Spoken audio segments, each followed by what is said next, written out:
মাধ্যমিকের ইংলিশ প্রশ্নপত্র। দেখো প্রশ্ন, সিন, আনসিন এবং তার পাশাপাশি রাইটিং স্কিল। চলো মাধ্যমিকের ইংলিশ প্রশ্নপত্র নিয়ে আমরা অ্যানালাইসিস করি। প্রশ্নের মধ্যেই কিন্তু উত্তর লেখা জায়গা থাকে। আজকে আমরা 2024 সালের একটি ইংলিশ প্রশ্নপত্র অ্যানালাইসিস করব। দেখো প্রথম দিকে তোমাদের রোল নাম্বার, নেম এবং রেজিস্ট্রেশন। অন্যান্য পরীক্ষাতে কি হয় বলো তো, এক্সট্রা শিট দেওয়া থাকে প্রশ্ন এবং তার সাথে সাথে খাতা দেওয়া থাকে, কিন্তু ইংলিশ পরীক্ষাতে কি হয়, এরকম তোমাদের একটা প্রশ্ন দেবে, তার মধ্যে কিন্তু উত্তর লেখার জায়গা থাকবে। একদম প্রথম দিকে লক্ষ্য করো, রোল নাম্বার তুমি যেটা আছে তোমার সেটা লিখবা, নাম, রেজিস্ট্রেশন নাম্বার। তারপরে দেখো এদিকে কোশ্চিন এবং মার্কস, এটা কিন্তু তোমাদের লেখার দায়িত্ব না, এটা স্যারেরা লিখবে, এবং সেন্টারের নাম সেটা লিখতে হবে। আর এদিকে লক্ষ্য করে দেখো এই যে সিন, আনসিন, সিনে দেখো 20 নাম্বার, আনসিনে দেখো 20 নাম্বার, তারপরে গ্রামার এবং ভোকাবুলারিতে দেখো 20 নাম্বার, রাইটিং স্কিলে 30 নাম্বার, আর স্কুলে দেখো বলছে যে সাপ্লিমেন্টারি ফর এক্সটার্নাল ক্যান্ডিডেটসের জন্য 10 মার্কস। টোটাল নাম্বার প্যাটার্ন যে 100 রয়েছে, সেই 100 কিন্তু ডিটেলস এখানে অ্যানালাইসিস করে দিয়েছে। খুব সুন্দর একটা প্যাটার্নের মাধ্যমে, খুব সুন্দর একটা সুসজ্জিত প্যাটার্নে আমাদের সামনে রিপ্রেজেন্টেশন করেছেন পশ্চিমবঙ্গ মধ্যশিক্ষা পর্ষদ, অর্থাৎ প্রশ্ন খুব সুন্দরভাবে রিপ্রেজেন্টেশন করা। এখানে এই বাকিগুলো কাজগুলো এগুলো স্যারেরা করবেন, আর তোমাদের তাহলে মেন কাজ কিন্তু এখানে। ওকে, এরপরে চলে আসো, দেখো পরের যে পৃষ্ঠা রয়েছে, এখানে প্রশ্ন পাবে তোমরা সিন অংশ। দেখো সেকশন এতে সিন অংশ থাকবে, যেটা রিডিং কম্প্রিহেনশন বলা হয়। সিন অর্থাৎ তোমাদের বইয়ের টেক্সটের থেকে কি থাকবে, কিছু লাইন, যেটাকে আমরা বলি প্যাসেজ। ওকে, সেই প্যাসেজ থাকবে এবং সেই প্যাসেজ রিলেটেড কিছু প্রশ্ন আমাদের সলভ করতে হবে, যাকে আমরা সিন বলি। এবার সেই সিন রিলেটেড কিছু প্রশ্ন রয়েছে, সেই প্রশ্নগুলো এখানেই অ্যান্সার করতে হবে। তোমরা অনেকে ভাবছো হয়তো তোমাদের এক্সট্রা খাতা দিবে, কিন্তু এক্সট্রা খাতা নয়, তোমাদের প্রশ্নের মধ্যেই উত্তর লেখার জায়গা থাকবে এবং সেখানেই লিখতে হবে। একদম কনফিউশন থাকলো না, তাহলে আমরা বুঝতে পারলাম। এই দেখো প্রথম যে প্রশ্নটা রয়েছে, এর আগের বছর অর্থাৎ 2024-এ দেখো এরকম একটা প্রশ্ন এসেছিল। এই দেখো, দেখলে? এবার নিচের দিকে দেখো কিছু প্রশ্ন থাকবে, সেগুলো আমাদের সলভ করতে হবে।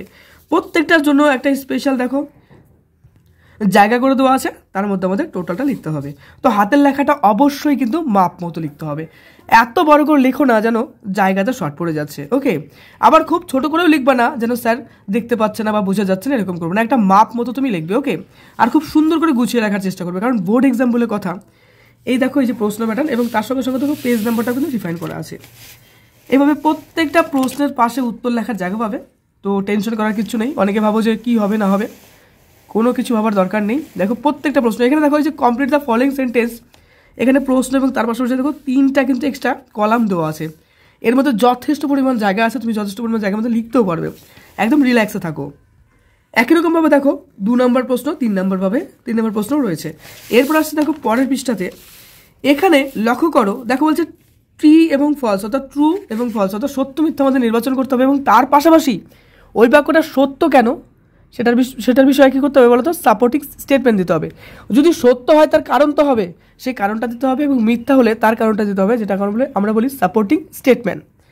তার জন্য দেখো খুব সুন্দর একটা কী করেছে বলো তো, একটা লাইন বানিয়ে রেখেছে, তাই না? আর এখানে দেখো ট্রু এবং ফলস, অর্থাৎ এখানে টি লিখবে না ফলস লিখবে, তার জন্য এখানে একটা বক্সও রয়েছে। আর তুমি যে সত্য বলছো বা মিথ্যা বলছো, তার জন্য যে একটা সাপোর্টিং স্টেটমেন্ট অর্থাৎ যুক্তি, সেটা কিন্তু এখানে রিপ্রেজেন্টেশন করতে হবে।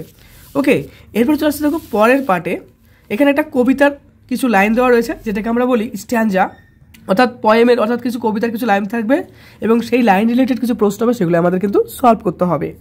একদম সেম এর আগের যে প্যাসেজটা পড়লাম ওই রকম টাইপেরই। দেখো এখানে অনেকগুলো প্রশ্ন রয়েছে, এবং এই যে দেখো বক্সগুলো রয়েছে, এর মধ্যে কোনটা সঠিক সেখানে কিন্তু আমাদের টিক চিহ্ন দিতে হবে। তো খুব সাবধানে সেই টিক চিহ্নগুলো দিবে।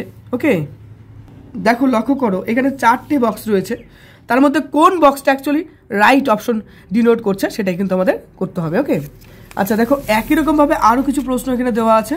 দেখো প্রত্যেকটাতে কিন্তু বক্স দেওয়া আছে, যেটা সঠিক সেখানেই আমাদের অ্যান্সার করতে হবে, এক্সট্রা কিন্তু কোনো শিট দিবে না, এর মধ্যে কিন্তু তোমার অ্যান্সার করতে হবে, একদম ডিটেলস আমরা অ্যানালাইসিস করে বুঝছি। এরপরে দেখো পরবর্তীকালে দেখো বিয়ের প্রশ্ন রয়েছে, অ্যান্সার দ্য ফলোইং কোশ্চিন, অর্থাৎ এই যে প্রশ্নগুলো রয়েছে এই প্রশ্নগুলো আমাদের উত্তর লিখতে হবে। কোথায়? এক্সট্রা শিট দিবে না, এক্সট্রা করে দেখো এখানে জায়গা দেওয়া আছে, সেই এখানে কিন্তু আমাদের অ্যান্সারটা কমপ্লিট করতে হবে। ওকে, আচ্ছা দেখে নাও।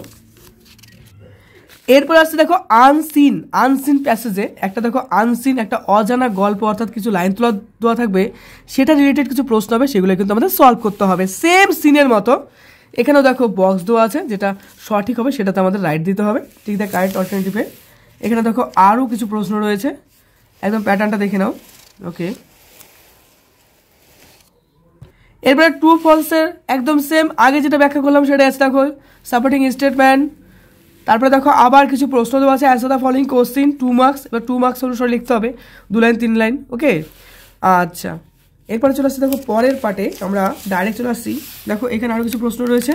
এবার ডাইরেক্ট আসতে আমরা সেকশন বি, যেটাকে বলে গ্রামার অ্যান্ড ভোকাবুলারি। তোমাদের এখানে গ্রুপ এ বি সি বা সেকশন এ বি উল্লেখ করার কোনো দরকার নেই। যে প্রশ্নগুলো পাচ্ছ সেগুলো পাশে অ্যান্সার লিখে দেবে, বাস কমপ্লিট হয়ে যাবে, একদম রিল্যাক্স।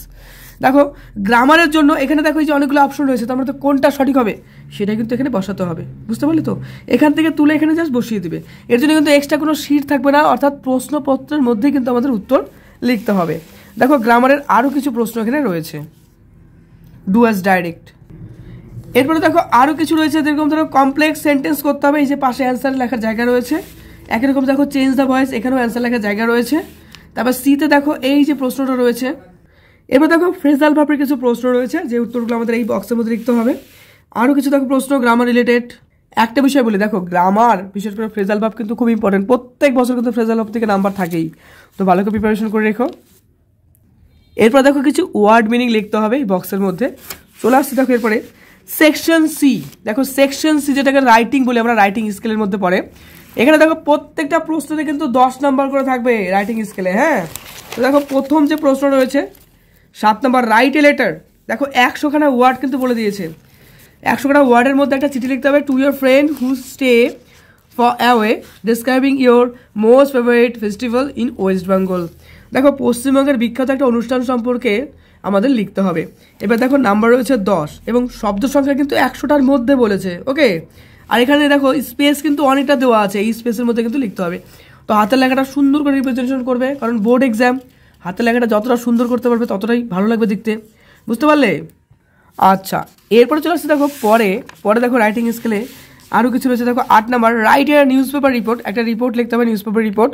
এই যে সেই ফরম্যাটটা রয়েছে, এটাতেও কিন্তু দেখো 10 নাম্বার রয়েছে। ওকে, এবার লিখবে কোথায়? দেখো এখান থেকে স্টার্ট করতে পারো, বা তুমি চাইলে এখান থেকেও স্টার্ট করতে পারো। দেখো পরে একটা পেজ, টোটাল পেজে কিন্তু ফাঁকা করে দেওয়া আছে, অনেকটা জায়গাও দেওয়া আছে, এখানে লিখতেও পারবে রিল্যাক্সে। ওকে, চলে আসছে দেখো।